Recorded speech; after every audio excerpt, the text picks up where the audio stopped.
आज आसतु आम भिडियो माध्यम जानिबा गोटे ब्रश को आपण माने केते दिन व्यवहार करें। साधारणतः सकाळु उठिबा मात्रे आमे समस्ते दांत घसी थाउ। ता भितरु केही प्राकृतिक उपाय रे दांत घसंती आउ केही निज ब्रश रे दांत घसी थांती। मात्र अनेक लोक ब्रश व्यवहार करिथांती। मार्केट रे मध्य अनेक प्रकार ब्रश मिले दांत घसीबा पई। छोट छुआठू आरंभ करी बुढ़ा पर्यंत भिन्न भिन्न ब्रश भिन्न भिन्न वयस्कों पई उपलब्ध थाए। सकाळु हेउ किंबा राति रे ब्रश साधारणतः मनीष पई एक अत्यंत आवश्यक नित्य व्यवहार्य सामग्री, जहाकु नेई एबे चर्चार कारण यह जे आपण आपणक ब्रश को केते दिन परे बदलाइबा उचित। गुड आफ्टरनून आपण मानक समस्त को मो तरफ नमस्कार। आशा करछि आपण माने समस्ते भलरे थिबे, मु भी भलरे अछि। चलंतु वीडियो आरंभ करबा, किंतु वीडियो आरंभ करबा पूर्वरु आपण मानक भितर केही जदि आज मो चैनल ले नुआ थांती ताले प्लीज प्रथम मो चैनल टिको सब्सक्राइब कर दियंतु, पाखरे थिबा बेल आइकन को क्लिक करंतु, जहा फल मो नुआ नुआ वीडियो रो नोटिफिकेशन आपण मानक पाखरे खूब शीघ्र पहुंची जिवो। ताले चलंतु वीडियो आरंभ करबा। सफा दांत पई भल ब्रश रो व्यवहार उपरे गुरुत्व देवा दरकार। अनेक समय रे देखिबा को मिले केही केही गोटिए ब्रश को अनेक दिन धरी व्यवहार करिथांती, जहार कुप्रभाव पड़ी थाए। दांत सफा पई उद्दिष्ट ब्रश को ठीक समय रे परिवर्तन न कले यह दांत पई क्षतिकारक होई थाए। तेबे गोटिए ब्रश को वर्ष वर्ष धरी व्यवहार करिबा द्वारा कौन असुविधा हुए आसंतु से विषय रे आमे टिके जानिबा। दांत घसीबा को गोटिए ब्रश को जदि अधिक दिन व्यवहार करंती तो एहार कुप्रभाव दांत उपरे पड़ी थाए। ब्रश जेते जेते पुराना हुए ताहा जीवाणुर घर होई जाए, जहा अनेक दांत समस्या को आमंत्रण करि थाए। पुराना ब्रश रे जमिथिबा जीवाणु मुख संक्रमणर कारण होई थाए।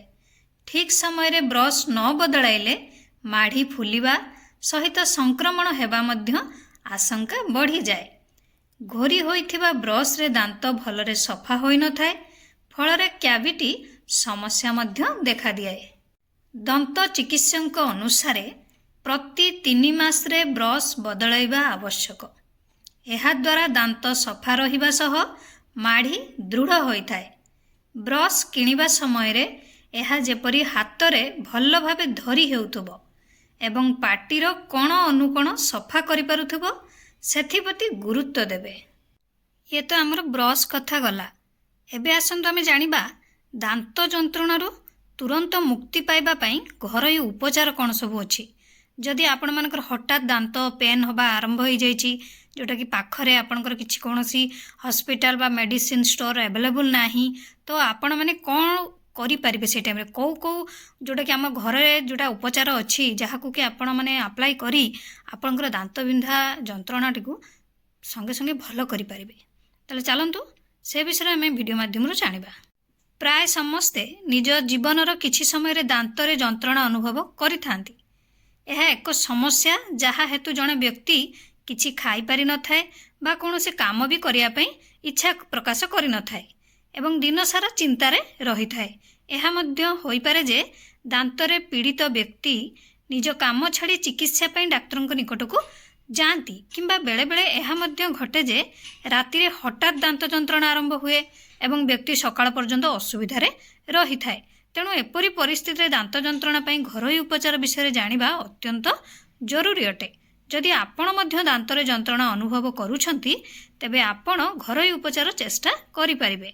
ताले चलंतु जानिबा दांत जंत्रणा पई कोन आमर घरोई उपचार अछि, जहा तुरंत दांतर जंत्रणा आमर भल करि पारिबो। एबे दांत जंत्रणा केते प्रकार अछि ता विषय भी जानतु। जोटा दांत जंत्रणा आमर 2 प्रकार अछि। एथिरे दांत रे तीव्र जंत्रणा अनुभव हुए, गोटे रे जोटा कि जहाकू तीक्ष्ण दांत जंत्रणा कहा जाए। खाइबा पीबा कथबार्ता करबा समय रे प्रबल जंत्रणा होइताए। आ गोटे अछि अत्यधिक ठंडा किंबा गरम खाद्य खाइबा कारण दांतरे जंत्रणा हुए, जहाकू दांतर जंत्रणा भी मध्य कहा जाए। एही जंत्रणा सामान्य एवं दीर्घस्थायी।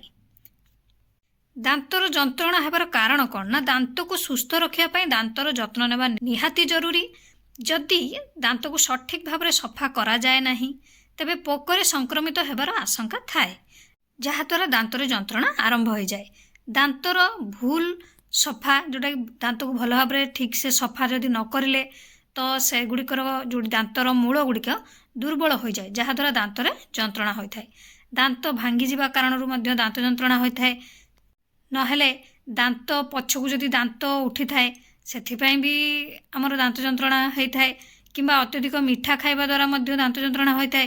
ଦାନ୍ତରେ ମିଠା ଲାଗିଗଲେ ଦାନ୍ତକୁ କ୍ଷତି ବି ପହଞ୍ଚାଇଥାଏ। ଦାନ୍ତ ଦୁର୍ବଳ ହେବାର ମୁଖ୍ୟ କାରଣ ହେଉଛି ଦାନ୍ତରେ କ୍ୟାଲସିୟମର ଅଭାବ। ଏହି କାରଣରୁ ଦାନ୍ତରେ ଯନ୍ତ୍ରଣା ମଧ୍ୟ ଅନୁଭବ ହୋଇଥାଏ। ଘରୋଇ ଉପଚାର ଗ୍ରହଣ କରି ଆପଣ ଦାନ୍ତର ଯନ୍ତ୍ରଣାକୁ ଭଲ କରିପାରିବେ। ଦାନ୍ତ ଯନ୍ତ୍ରଣା ପାଇଁ ଆମର ଘରୋଇ ଉପଚାର ଆସନ୍ତୁ ଜାଣିବା। ଫାର୍ଷ୍ଟରେ ଆମର ପଥର ଲୁଣ, ଯେଉଁଟାକି ବିଟ୍ ଲୁଣ। ପଥର ଲୁଣ ଅନେକ ଉପାୟରେ ଲାଭଦାୟକ ଅଟେ। ଯଦି ଆପଣଙ୍କର ଦାନ୍ତ ଯନ୍ତ୍ରଣା ହେଉଛି ତ ଉଷୁମ ପାଣିରେ କିଛି ଆପଣମାନେ ବିଟ୍ ଲୁଣକୁ ମିଶାନ୍ତୁ, ତା ସହିତ ଆପଣମାନେ ଗାର୍ଗଲିଂ କରନ୍ତୁ। ଦେଖିବେ ଯାହାଦ୍ୱାରା କି ଆପଣଙ୍କୁ ଆରାମ ପାଇବେ, ପାଟି ଭିତରେ ଥିବା ଜୀବାଣୁ ମଧ୍ୟ ମରିଯିବେ, ଯାହାଦ୍ୱାରା ଆପଣଙ୍କର ଦାନ୍ତ ବିନ୍ଧା ଟିକେ କମିଯିବ। ସେକେଣ୍ଡରେ, ଯଦି ଆପଣଙ୍କର ଦାନ୍ତରେ ଯନ୍ତ୍ରଣା ଏବଂ ଫୁଲା ଅଛି ତ ତେବେ ଆପଣମାନେ ପିଆଜ ବ୍ୟବହାର କରିପାରିବେ, ତା ଦ୍ୱାରା ବି ଆପଣଙ୍କର ଲାଭ ପାଇବେ। ଯେତେବେଳେ ଦେଖିଲେ ଆପଣଙ୍କର ଦାନ୍ତ ବିନ୍ଧୁଛି ତ କଞ୍ଚା ପିଆଜ ଚବାଇବା ଦ୍ୱାରା ଦାନ୍ତ ଯନ୍ତ୍ରଣାରୁ ମୁକ୍ତି ମିଳିଥାଏ, କାରଣ ଏଥିରେ ଆଣ୍ଟି ଇନଫ୍ଲାମେଟରୀ ଏବଂ ଆଣ୍ଟି ବ୍ୟାକ୍ଟେରିଆ ଗୁଣ ରହିଛି, ଯାହା ଦାନ୍ତରେ ଥିବା ଜୀବାଣୁକୁ ମାରିଥାଏ, ଯାହାଦ୍ୱାରା ଆପଣଙ୍କୁ ଆରାମ ମିଳିଥାଏ। ସେମିତି ଆମର ରହିଲା ଲବଙ୍ଗ ତେଲ। ଲବଙ୍ଗ ତେଲ ଔଷଧୀୟ ଗୁଣରେ ଭରପୁର ଏବଂ ଦାନ୍ତରେ ଯନ୍ତ୍ରଣାଦାୟକକୁ ଦୂର କରିଥାଏ।